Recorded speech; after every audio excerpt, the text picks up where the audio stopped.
अभी हमारे देश के यशस्वी प्रधानमंत्री जी इस मंच पे उपस्थित हो चुके हैं।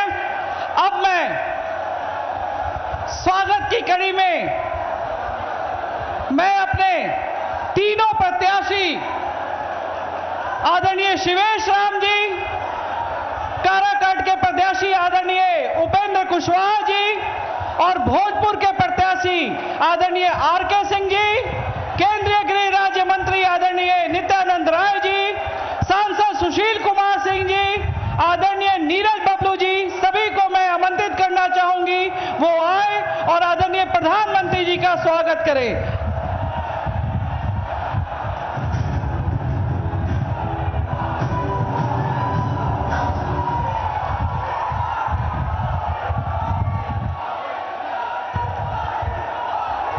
नरेंद्र मोदी जिंदाबाद। अब सम्मान के कड़ी में हमारी नारी शक्ति, नारी वंदना, हमारे तीनों माननीय मंत्री लेसी सिंह जी, माननीय सांसद धर्मशिला जी और निवेदिता जी सम्मान करेंगे माननीय प्रधानमंत्री जी का। नरेंद्र मोदी जिंदाबाद, नरेंद्र मोदी जिंदाबाद, नरेंद्र मोदी जिंदाबाद, नरेंद्र मोदी जिंदाबाद। बहुत बहुत धन्यवाद। अब अगले वक्ता की कड़ी में माननीय केंद्रीय मंत्री श्री आर.के. सिंह जी 2 शब्द में अपनी बात रखेंगे। आदरणीय आर.के. सिंह जी।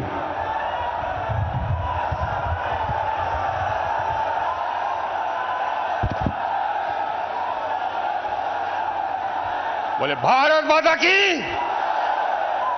परम आदरणीय प्रधानमंत्री महोदय, सम्मानित मंच, भाई और बहनों, मैं आपसे 2 ही बातें कहना चाहता हूं। पहली बात ये कि यह चुनाव कितना महत्वपूर्ण है ये समझना बहुत आवश्यक है। जब तक आप ये नहीं समझिएगा तब तक आप सही ढंग से वोट नहीं कर पाइएगा। यह चुनाव तय करेगा कि देश का भविष्य क्या होगा। देश आज एक ऐसे मोड़ पर खड़ा है, एक ऐसे निर्णायक मोड़ पर खड़ा है कि सही हाथों में इसका नेतृत्व हो। यह हमारे भविष्य के लिए, देश के भविष्य के लिए बहुत आवश्यक है। अब वैसा सही हाथ कैसा होना चाहिए? वैसा सही हाथ वैसा होना चाहिए जो ईमानदार है। वैसा सही हाथ वो होना चाहिए जो कि निर्णय लेने की क्षमता रखता हो, है या नहीं? वैसा सही हाथ वो होना चाहिए जो कि देश को सर्वोपरि रखता हो, है या नहीं? बोलिए, अरे साहब बोलिए। हाँ, नरेंद्र मोदी। क्या है भाई? नरेंद्र मोदी। हाँ, ये बहुत आवश्यक है कि देश का बागडोर सही हाथों में जाए, ऐसे हाथों में जाए जो कि देश को सबसे आगे रखता हो, ऐसी हाथों में जाए जो कठोर से कठोर निर्णय लेने की क्षमता रखता हो, ऐसी हाथों में जाए जो देश को आगे ले जाने की क्षमता रखता हो। भाई और बहनों, आदरणीय नरेंद्र मोदी जी के नेतृत्व में हमारा देश जो कि 11वें स्थान पर था, 11वें स्थान पर 2013 में अर्थव्यवस्था के मामले में, आज दुनिया का 5वें सबसे बड़ा अर्थव्यवस्था हो गया है। 5वें। आप पुनः नरेंद्र मोदी जी प्रधानमंत्री बनेंगे, देश का बागडोर इनके हाथ में जाएगा तो भारत दुनिया का 3रा सबसे बड़ा अर्थव्यवस्था हो जाएगा, 3रा सबसे बड़ा महाशक्ति हो जाएगा। ये आप चाहते हैं कि नहीं चाहते हैं? बोलिए।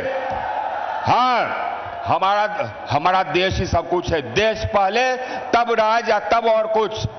जात पात भूल जाइए, देश के नेतृत्व में जात पात नहीं चलता है। ऐसा नेतृत्व हो जो कि कठोर से कठोर निर्णय ले सकता हो। 370 हटने की बात हम लोग सोचा करते थे जब मैं कॉलेज में था उस समय भी, लेकिन कभी लगता नहीं था कि हटेगा। हट गया कि नहीं हट गया? हट गया। अचूक शब्द नहीं हुआ। किसने हटाया? आदरणीय प्रधानमंत्री महोदय ने। देश को एक बनाया, एक देश, एक संविधान, एक झंडा। ये है धारा 370 को हटाना। और अगर पुनः जीतेंगे तो पुनः एक देश एक संविधान एक कानून चरितार्थ होगा, क्योंकि सभी लोगों के लिए एक कानून होगा। आज अलग अलग कानून है दुनिया में, भारत ही एक ऐसा देश है जहां अलग अलग समुदाय के लिए अलग कानून है। बाकी दुनिया के सभी देश में जाइए, हर के लिए एक ही कानून है। अगर हम लोग की सरकार आई, नरेंद्र मोदी जी पूरा प्रधानमंत्री में जो कि बनेंगे कि नहीं बनेंगे, बोलिए अब की बार, तो सबके लिए एक कानून होगा, उसको कहते हैं यूसीसी। प्रधानमंत्री नरेंद्र मोदी जी जबकि आए सत्ता में तो देखे कि हजारों गांव और लाखों टोले मजरे पूरे देश में बिजली नहीं देखे थे। इन्होंने निर्णय लिया कि 1000 दिन में हर गांव और हर टोले तक हम बिजली पहुंचा देंगे। आप पहुंचा दिया 1000 दिन से कम में। इन्होंने निर्णय लिया कि हर घर तक बिजली पहुंचाएंगे, आप पहुंचा दिया। और आपको याद है, हमको तो याद है कि 2014 के पहले बिजली आती कब थी ये नजर आता था, अब बिजली कब जाती है ये मालूम नहीं चलता है। बिजली गांव में 22 घंटा 23 घंटा रहता है कि नहीं रहता है, बोलिए। हाँ, आज शहरों में 24 घंटा लोग जनरेटर भूल गए। ये इनके नेतृत्व का देन है, विकास भी और मजबूती भी। बोलिए भारत माता की, भारत माता की। अब भाई बड़े एक बात और हम कह करके समाप्त करूंगा। यहां जो चुनाव है हम लोग सब देख चुके हैं, माले को, ये भी और आरा भी और सासाराम भी। और माले का मतलब नक्सल, माले का मतलब विनाश, माले का मतलब हत्या लूट, माले का मतलब हिंसा, भाई भाई में। ये लोग वही हैं जो कि फूट डालते हैं, जो कि लड़ाई कराते हैं, जो कि विध्वंस करते हैं। हम लोगों को का लड़ाई उन्हीं से है, ये ध्यान रखिएगा। तीनों जगह, उपेंद्र जी का भी, हमारा भी और शिवेश जी का भी।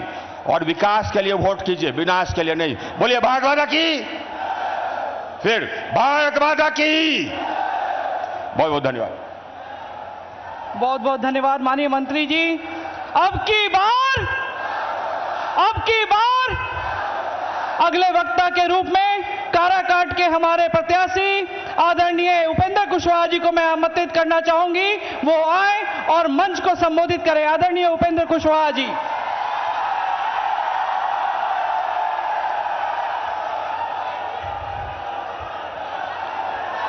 परम आदरणीय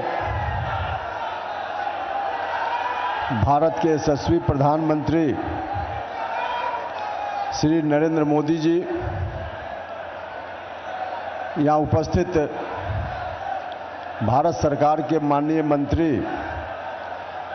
और बगल में आरा लोकसभा क्षेत्र से एनडीए के प्रत्याशी आर.के. सिंह जी, भारत सरकार के माननीय मंत्री श्री नित्यानंद राय जी, बगल के लोकसभा क्षेत्र सासाराम के एनडीए के प्रत्याशी भाई शिवेश राम जी, मंच पर उपस्थित शेष सम्मानित नेतागण और आप सब लोग इतनी भीषण गर्मी में यहाँ आए हुए हैं, सम्मानित अभिभावकगण, भाइयों, मित्रों और मीडिया के बंधुओं, मैं बहुत भाषण लंबा देने के लिए आपके बीच उपस्थित नहीं हुआ हूँ। हम तो आदरणीय प्रधानमंत्री जी का अभिनंदन करने के लिए आपके बीच मैं खड़ा हुआ हूँ। आज हमारे प्रधानमंत्री जी काराकाट लोकसभा क्षेत्र की इस धरती पर आए हैं।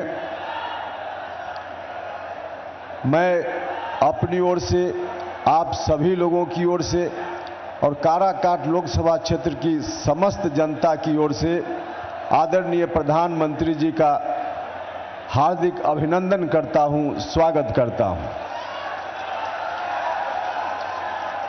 जहां हम इनके आगमन के लिए इनका स्वागत करते हैं, भाइयों और मित्रों, 2014 में भी आप सब लोगों ने मुझको आशीर्वाद दिया था। हम आप सब लोगों से फिर से एक बार आशीर्वाद के लिए आग्रह करने के लिए आए हैं। आपने आशीर्वाद उस वक्त दिया प्रधानमंत्री जी की कृपा से मेरे हाथ में ताकत आई, केंद्रीय विद्यालय से संबंधित विभाग का मैं मंत्री बना। अपने लोकसभा क्षेत्र के 7-8 हजार बच्चों का देश के विभिन्न केंद्रीय विद्यालयों में नामांकन हमने कराया। यह ताकत किसने दी? उपेंद्र कुशवाहा के हाथ में यह ताकत आदरणीय प्रधानमंत्री नरेंद्र मोदी जी ने दी। इस बात के लिए भी हम इनका अभिनंदन करते हैं। कई केंद्रीय विद्यालयों को स्वीकृति मिली। यह ताकत उपेंद्र कुशवाहा के हाथ में आदरणीय प्रधानमंत्री श्री नरेंद्र मोदी जी ने दी। इस बात के लिए भी हम इनका अभिनंदन करते हैं, स्वागत करते हैं। डालमिया नगर का एक बड़ा इशू बहुत पहले से अपने यहां है। डालमिया नगर कभी इंडस्ट्रीज का बहुत बड़ा हब हुआ करता था। बरसों पहले वह जगह बिल्कुल वीरान हो गई, सुनसान हो गई। फिर से वहां डालमिया नगर में कारखाना लगे, उद्योग लगे। इस इलाके की यह चिर प्रतीक्षित मांग रही है। आप सब लोगों ने 2014 में आशीर्वाद दिया। हमने इस विषय पर ध्यान देना शुरू किया और उस वक्त जानकारी मिली कि रेलवे एक कारखाना यहां खोलना चाहती है। उसका प्रस्ताव रेलवे की ओर से है। हमने कोशिश की कि रेलवे का प्रस्ताव है तो आखिर बन क्यों नहीं रहा। जो जानकारी मिली उस जानकारी के आधार पर कई तरह की बाधाएं थी। धीरे धीरे उन तमाम बाधाओं को हमने दूर किया और उन बाधाओं को दूर करते हुए एक स्थिति बनी अंत में आकर कि सभी बाधाओं को दूर करने के बाद शिलान्यास का समय आया। शिलान्यास होता उसके पहले कार्यकाल लगभग समाप्त हो गया तो शिलान्यास उस वक्त नहीं हो पाया। लेकिन शिलान्यास तक उसकी स्थिति लाने की ताकत किसने दी? उपेंद्र कुशवाहा के हाथ में। तो यह ताकत आदरणीय प्रधानमंत्री श्री नरेंद्र मोदी जी ने दी। इसलिए भी हम इनका अभिनंदन करते हैं, स्वागत करते हैं। और हम आप सब लोगों से हाथ जोड़कर आग्रह करते हैं कि आप सब लोगों ने जिस तरह से 2014 में आशीर्वाद दिया था, हमने ईमानदारी से आप सभी लोगों की सेवा करने का भरपूर प्रयास किया। इस बार भी आप सब लोग मिलकर एक बार उपेंद्र कुशवाहा को आशीर्वाद दीजिए। जो काम उस समय पेंडिंग रह गया, डालमिया नगर में रेल कारखाना लगे सहित और भी कई सिंचाई की बड़ी बड़ी परियोजनाएं यहां लंबित हैं और भी कई इस तरह का काम है जिसको करने की जरूरत है। उन लंबित परियोजनाओं, उस तरह के जो रुके हुए काम हैं, उन तमाम कार्यों को इस बार यदि आप सब लोगों ने उपेंद्र कुशवाहा को आशीर्वाद दिया तो निश्चित रूप से उन तमाम कार्यों को इस बार पूरा किया जाएगा। डालमिया नगर का रेल कारखाना न सिर्फ शिलान्यास होगा, न सिर्फ उसका शिलान्यास होगा, बल्कि उसका शिलान्यास और उद्घाटन भी इसी कार्यकाल में होगा। कारखाना बनकर तैयार होगा, नौजवानों को रोजगार मिलेगा। हर तरह से जो पहले आपने हुक्म किया उन तमाम हुक्म को पूरा किया जाएगा और बाद में भी आप हुक्म करेंगे। सभी हुक्म आदरणीय प्रधानमंत्री जी की कृपा से हम पूरा करेंगे, यही कहने के लिए हम आए हैं। तो इसलिए आप सब लोगों से हाथ जोड़कर प्रार्थना है कि एक बार फिर से आप सब लोग मिलकर उपेंद्र कुशवाहा को आशीर्वाद दीजिए ताकि यहां से जाकर, हम जानते हैं कि आप सब लोग फिर से आदरणीय नरेंद्र मोदी जी को तीसरी बार भारत का प्रधानमंत्री बनाना चाहते हैं।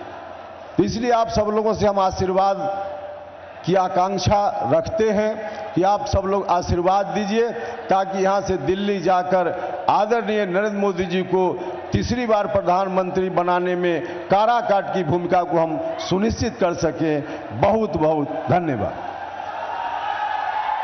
मुझे पता है आप सभी अपने लोकप्रिय प्रधानमंत्री जी को सुनने के लिए बेताब हैं, तो आदरणीय प्रधानमंत्री जी को मैं अब आमंत्रित करना चाहूंगी कि वो आए और सासाराम और काराकाट की जनता को संबोधित करें। आदरणीय प्रधानमंत्री जी।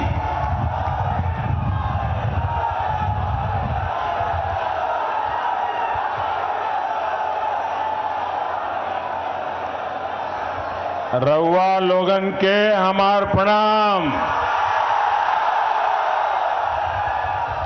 का हाल बा? हमारा कराकाट के भाई बहन लोग ठीक है ना? 24 के चुनाव के 6 चरण आज पूरे हो जाएंगे और 4 जून को क्या होगा? 4 जून को क्या होगा? 4 जून को क्या होगा? फिर एक बार, फिर एक बार, फिर एक बार। और इसलिए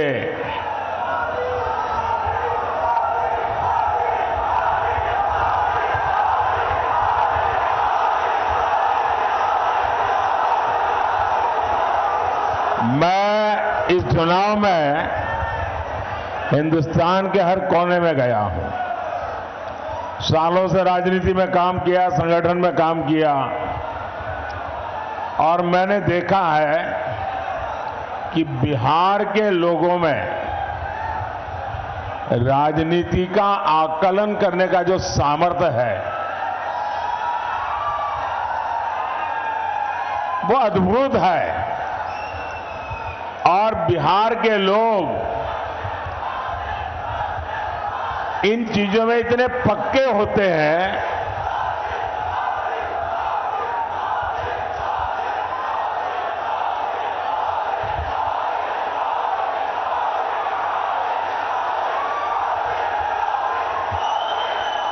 बिहार के लोग इतने पक्के हिसाब किताब के लोग होते हैं कि वे कभी भी वो वोट डालने से पहले 50 बार सोचते हैं कि मेरा वोट बेकार तो नहीं जाएगा ना। ये समझ बहुत कम लोगों को होती है जो बिहार को है। और इसलिए बिहार के लोग जब वोट करने जाते हैं तो पहले पक्का देखते हैं, भाई वोट तो डालूंगा लेकिन मेरा वोट बेकार नहीं जाना चाहिए। वो सोचता है जिसकी सरकार बनना पक्का है वोट तो उसी को डालूंगा। है कि नहीं बिहार का ऐसा? बिहार निर्णायक होता है और इसलिए मुझे पक्का भरोसा है कि बिहार के लोग इस बार वोट डाल करके प्रधानमंत्री भी पक्का कर लेंगे।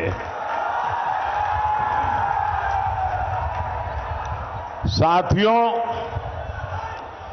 4 जून की शाम होते होते बिहार में एक और काम होगा। बताऊं क्या होगा? ये अखबार वाले लिखेंगे कि मोदी भविष्यवाणी कर रहा है। मैं भविष्यवाणी नहीं कर रहा हूं, लेकिन मैं आपको बताता हूं। 4 जून शाम होते होते आरजेडी वाले कहेंगे कि कांग्रेस ने लुटिया डुबो दी।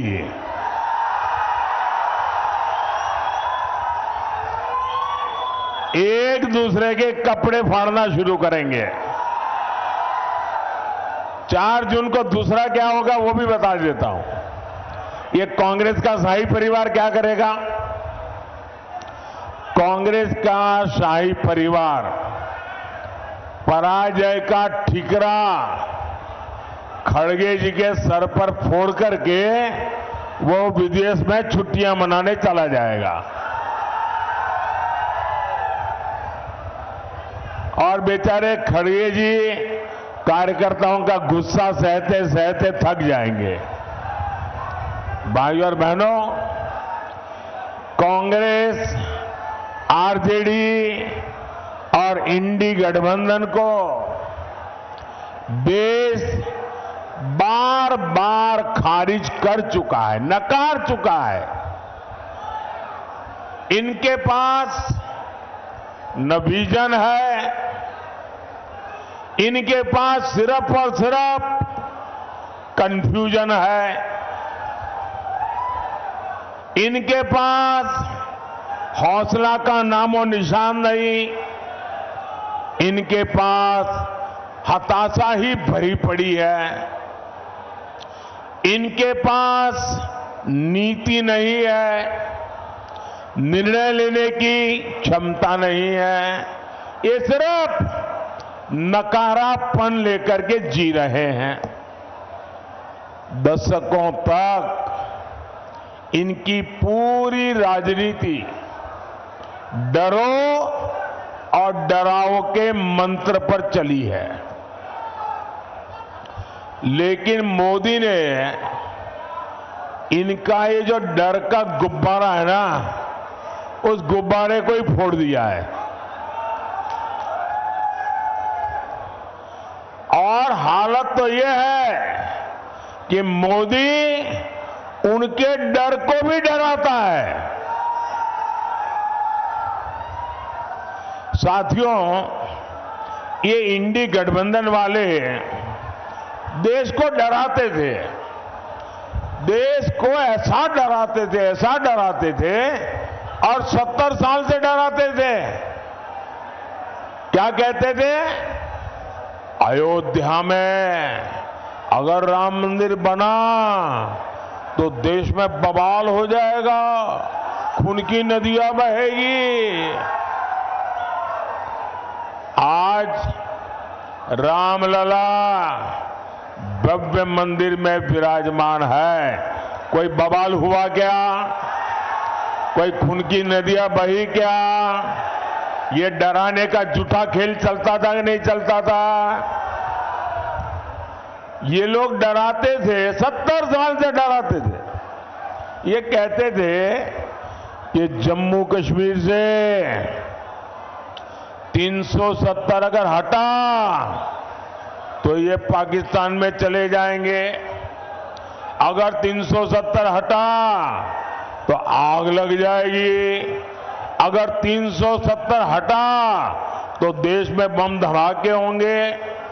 भांति भांति की धमकियां और डर पैदा करना। मोदी इनकी न धमकियों से डरा है न कभी रुका है। धारा 370 हटा के नहीं हटा, धारा 370 की दीवार गई कि नहीं गई? कश्मीर और हिंदुस्तान के बीच की ये दीवार को तोड़ा कि नहीं तोड़ा? सीना तान के तोड़ा कि नहीं तोड़ा? मुझे बताइए, कहीं आग लगी क्या? कोई पाकिस्तान भाग गया क्या? देश में बम धमाके हुए क्या? डराते थे। साथियों, ये डरपोक कांग्रेस और ये डरपोक आरजेडी वाले अभी क्या कह रहे हैं? पाकिस्तान के पास परमाणु बम है, डरो। डरा रहे हैं। खुद में मसाला खाली हो गया तो उधर का मसाला दिखाते हैं। इसलिए पाकिस्तान के आतंकी जब चाहे भारत पर हमला करके चले जाते थे, ये डरपोक लोगों के कारण। मोदी इनकी तरह डरता नहीं है। मोदी ने सेना को कहा, जाओ गढ़ में घुस करके मारो।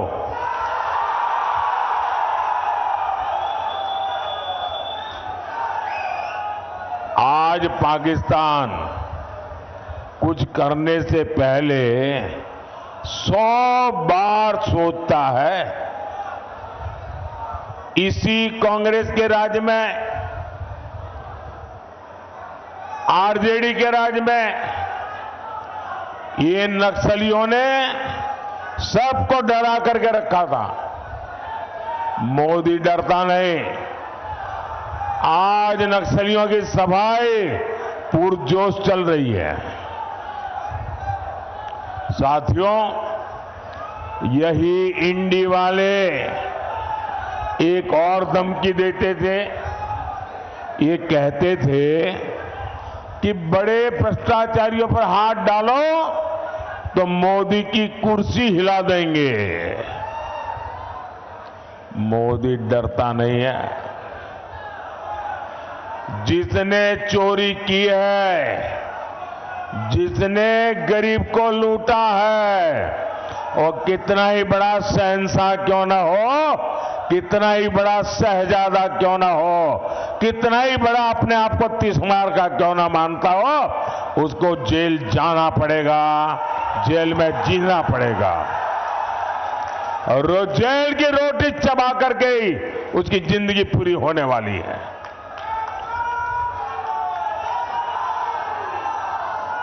मुझे बताओ भाई, अगर कोई लूट करता है, आपके हक का छीन लेता है, तो छोटे लोगों को तो जेल में बंद करने के लिए कोई चिल्लाता नहीं है। बड़े जाने चाहिए, छोटे जाने चाहिए। आप मुझे कहेंगे वो मैं करूंगा। गुनाह किया है तो छोटा आदमी जेल जाना चाहिए कि सबसे बड़ा है वो जाना चाहिए? बड़ा हो जेल जाना चाहिए ना। तो मैं बड़ों को भेज रहा हूं तो अच्छा कर रहा हूं ना, सही कर रहा हूं ना। और मैं आज बिहार के लोगों को एक और गारंटी दे रहा हूं। जिन्होंने बिहार के गरीबों को लूटकर नौकरी के बदले जमीन लिखवाई है,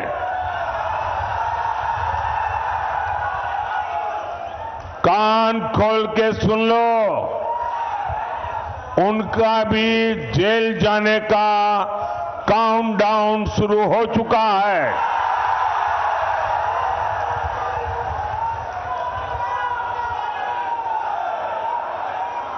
ये जैसे ही ये हेलीकॉप्टर में चक्कर मारने का समय उनका पूरा होगा, जेल का रास्ता तय हो जाएगा। बिहार को लूटने वालों को एनडीए सरकार छोड़ेगी नहीं। और ये एनडीए की गारंटी है, मोदी की भी गारंटी है। भाइयों और बहनों, ये इंडी गठबंधन वाले अपने राजनीतिक स्वार्थ के लिए कुछ भी कर सकते हैं। ये लोग बिहार और बिहारियों के अपमान के खिलाफ आवाज तक उठाते नहीं है। कांग्रेस के पंजाब के नेता ने बिहार से वहां काम करने गए, वहां मेहनत करके ईमानदारी से जीवन जीने वाले हमारे बिहारी मजदूर भाई बहनों का घोर अपमान किया, भद्दे शब्दों में अपमान किया। कहा अब हम उन्हें बिहारियों को पंजाब में घर नहीं देने देंगे, घुसने नहीं देंगे। कांग्रेस के मिनिस्टर ने कहा है, कांग्रेस के शाही परिवार ने इसके विषय में मुंह पे ताला लगा दिया है। क्या कभी कांग्रेस के शाही परिवार ने बिहारियों के इतने बड़े अपमान के लिए बिहार से माफी मांगी क्या? बिहारियों से माफी मांगी क्या? और ये इनको लालटेन लेकर के मुजरा करने वाली जो जमात है, वे भी बिहारियों का अपमान हो रहा है और कांग्रेस के चरण चूम रहे हैं। कांग्रेस के खिलाफ एक शब्द बोलने को तैयार नहीं है, कांग्रेस का जवाब मांगने को तैयार नहीं है। आरजेडी में हिम्मत नहीं कि बिहारियों के अपमान पर वो कांग्रेस को एक शब्द भी बोल पाए।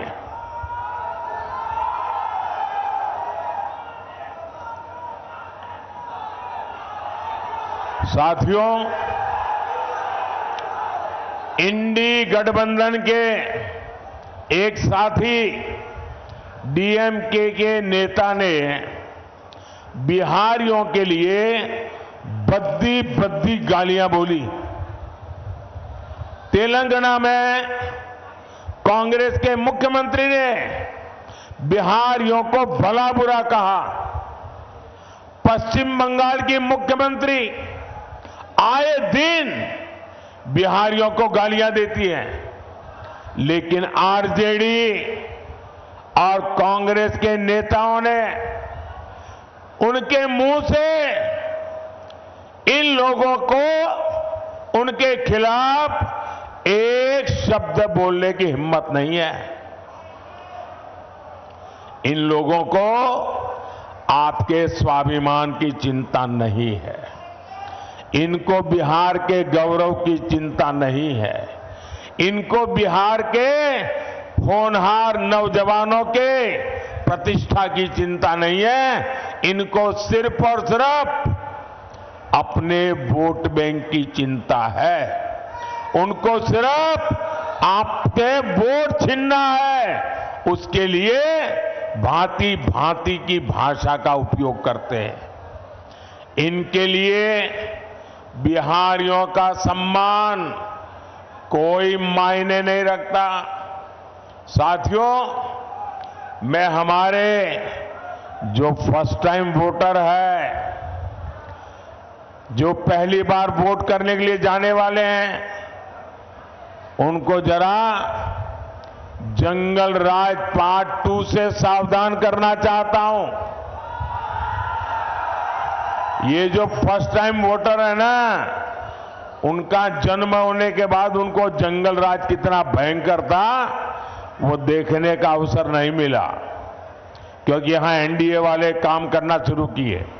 लेकिन जो जंगल राज वालों ने था, जो मुसीबतें खड़ी कर दी थी, ये जरा फर्स्ट टाइम वोटरों को पता होना चाहिए। वो समय था शाम होने के बाद बाहर निकलना मुश्किल था।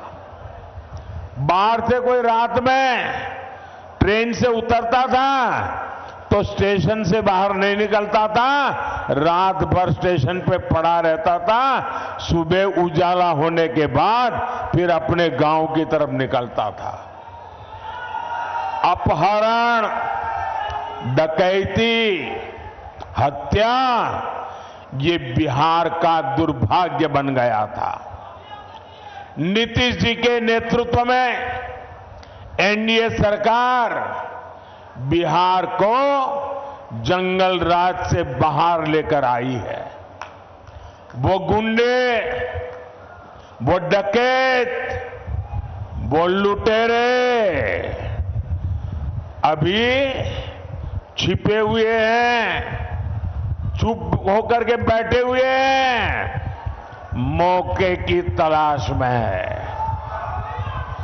अगर गलती से भी ये इंडी वाले जरा भी मजबूत होते दिखेंगे भी, तो फिर उनका दाना पानी मिलेगा और ये मिलकर के फिर से आपका भविष्य तबाह कर देंगे। नौजवानों, आपकी जिंदगी तबाह कर देंगे और फिर कभी भी आप उभर करके बाहर नहीं आ पाएंगे। भाइयों और बहनों, यह हमारा बिहार सामाजिक न्याय की प्रणेता भूमि है और मुझे गर्व है कि अगर किसी ने सामाजिक न्याय की रक्षा की है तो वो बीजेपी और एनडीए ने की है। बीते 10 साल में देश ने एनडीए को 2 बार प्रचंड जनादेश दिया। हमने पहली टर्म में एक दलित के बेटे को, जो कभी बिहार के गवर्नर हुआ करते थे, उनको देश का राष्ट्रपति बनाया, दलित को देश का राष्ट्रपति बनाया। जब हमें 2019 में दूसरी बार अवसर मिला तो हमारे देश की एक आदिवासी बेटी को देश का राष्ट्रपति बनाया। देश के सर्वोच्च संवैधानिक पद पर सुशोभित किया। राष्ट्रपति पद का गौरवपूर्ण काम उन्होंने शुरू किया। हमने पिछड़ा आयोग को संवैधानिक दर्जा दिया। कांग्रेस ने तीन दशक तक पिछड़ों की इस मांग को ठुकराया था, लेकिन मैं आप ही के बीच पैदा हुआ हूं। अति पिछड़ों को कैसी जिंदगी जीनी पड़ी है ना, वो मैंने भोगी है, और इसलिए मैंने आते ही आयोग बना दिया। पहले केंद्रीय विद्यालय, नवोदय विद्यालय और सैनिक स्कूलों में ओबीसी आरक्षण नहीं था। ये मोदी ने आकर के उसमें भी हमारे बच्चों के लिए मैंने आरक्षण पक्का किया।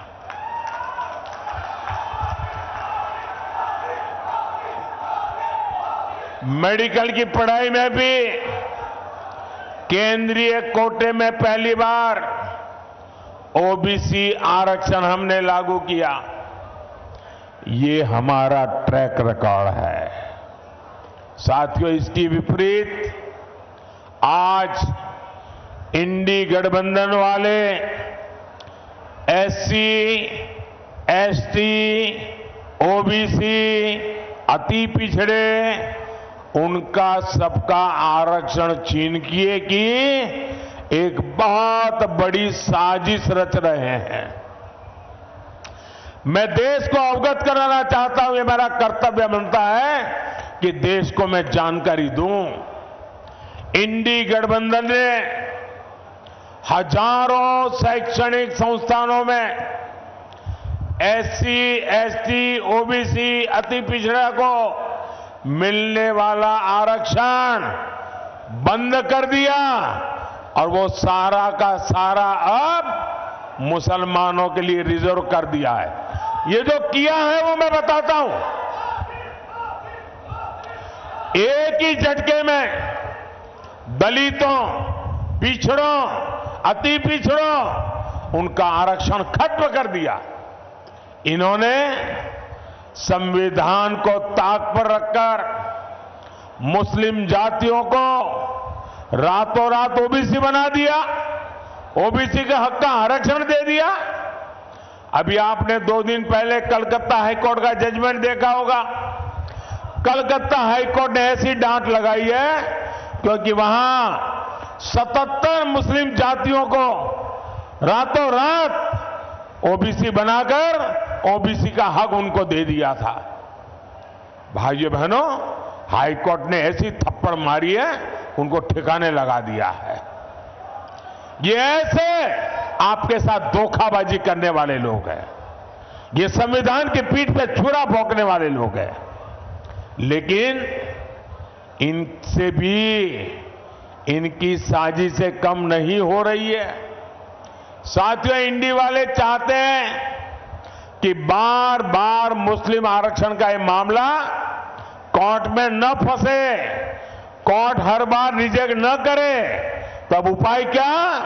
तो इंडी गठबंधन वालों ने पक्का कर लिया है कि अगर वो दिल्ली पहुंचेंगे तो पहला काम ये संविधान को बदल देंगे। संविधान को बदल करके एससी, एसटी, ओबीसी का आरक्षण वो मुसलमानों को देने का संविधान में बदलाव करेंगे ताकि कोर्ट उनको परेशान न करे। ये खेल खेल रहे हैं। भाइयों बहनों, मैंने ठीक 1 महीने पहले इंडी वालों को चैलेंज किया था। देश के हर राज्य में जाकर के बोला हूं। मैंने उनको इतना ही कहा कि भाई अगर आप चुनाव में आए हो, जनता जनार्दन ही देश के मालिक है।